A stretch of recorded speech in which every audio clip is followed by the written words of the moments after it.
Let's play Name That Emotion. I'm going to put a picture on the screen and I want you to tell me what emotion you think that that person is experiencing. Here's the first emotion. If you said sadness, you are correct. Here's the next emotion. If you said surprised, you are correct. Here's the final emotion. If you said frustrated, you are correct. Emotions are nonverbal language that we all engage in as human beings. And just to emphasize the importance of intelligence, physical education, music, and the arts, it's time that we start looking at another crucial category that needs to be addressed, and that is emotional education. Now, let's first look at the history of how these other subjects were introduced into our education system. And it was because there were specific reasons. 1850s, gym or physical education was introduced because they were preparing students for war.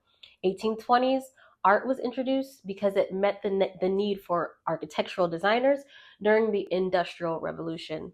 Music came along around the 1830s as it was a part of religion and it was said to make people happy, content, and calm. And in the 1900s, early 1900s, a psychologist named Alfred Binet and a psychiatrist named Theodore Simon, they published the measuring scale of intelligence. And that was to sort students into their appropriate programs, sort of like the IQ test. Now, just as these subjects were integrated for their respective and obvious benefits, it's also time that we recognize the importance of teaching emotions in our school, especially starting from kindergarten in the beginning of their school all the way to the completion of their education. Now, let's consider the current context of where America is at. Many of us know, if not all of us know, that we are facing a mental health crisis, especially after 2020. But let's not be abstract. Let's talk about the numbers. According to Mental Health America, as of 2023, 21% of adults are facing a mental illness, and 93% of them did not receive any form of treatment. Stress levels are at an all-time high, with nearly half of US adults reporting that stress has negatively affected their behavior. And let's define stress. Stress is defined as the feeling of being under too much mental or emotional pressure, according to the Emotional Intelligence Pocketbook. And then let's talk about our youth. Youth ages 11 to 17 have been more likely than any other age group to score from a moderate to severe symptom of anxiety and depression.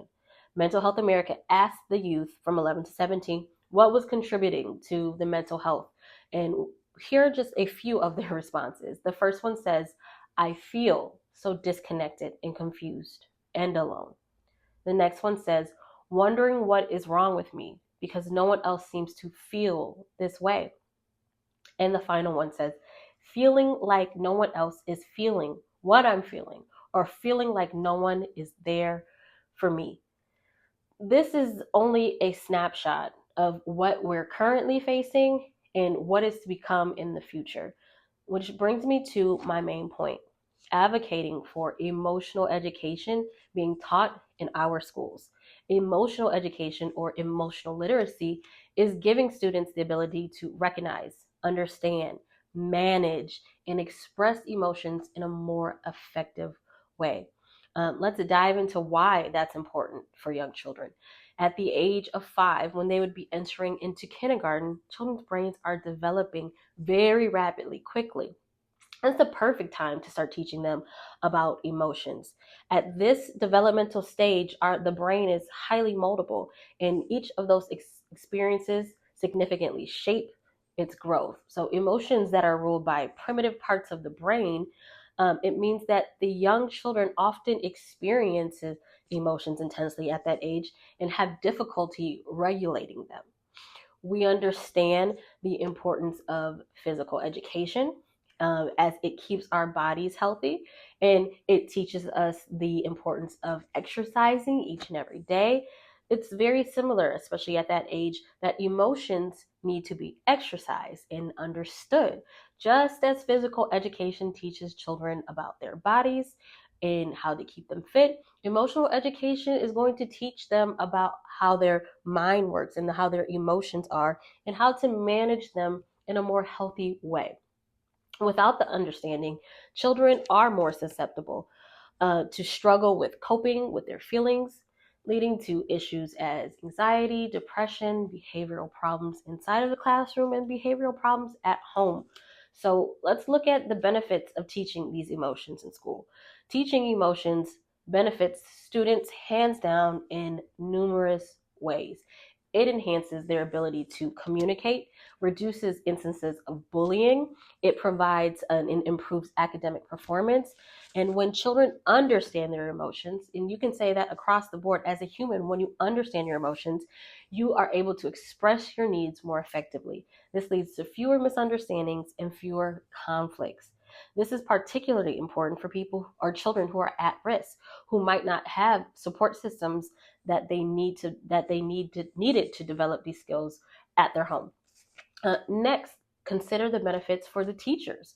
For teachers having emotionally literate students, it's going to create a positive and productive classroom environment.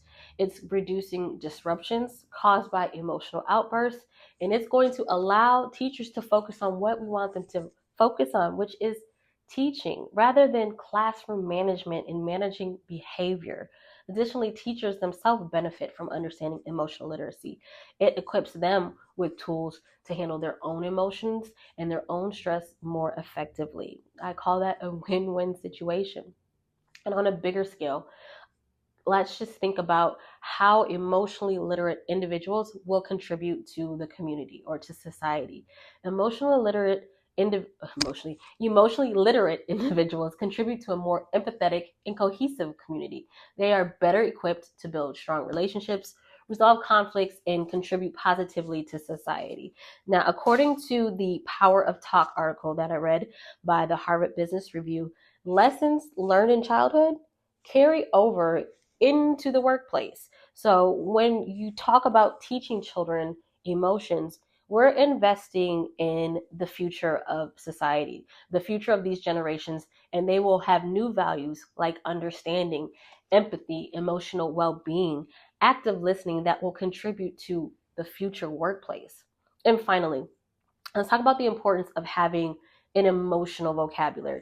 A key component of emotional literacy is having the vocabulary around the emotions you're feeling.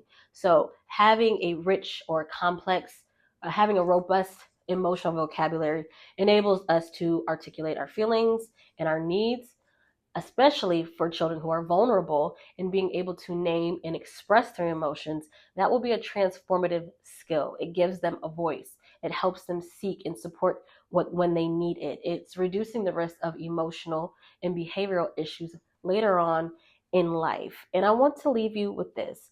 Incorporating emotional literacy into school and having that curriculum from kindergarten or even pre-K all the way to 12th grade is not beneficial but essential. By teaching these children about their emotions, we are providing them a life skill, a tool that they need to navigate complexities of life. The educational benefits for students, teachers, and the community as a whole are phenomenal. And furthermore, like in our textbook, chapter 6, it's about emotions and interpersonal communication. It says it's important to know what causes and influences in emotions so we can better understand our own emotions and better respond to others when they display emotions. Let's take this crucial step towards a more emotionally intelligent and compassionate society by implementing emotional education in our schools today. You can visit castle.org to learn more about SEL education, which is emotional education, about implementation in your school district.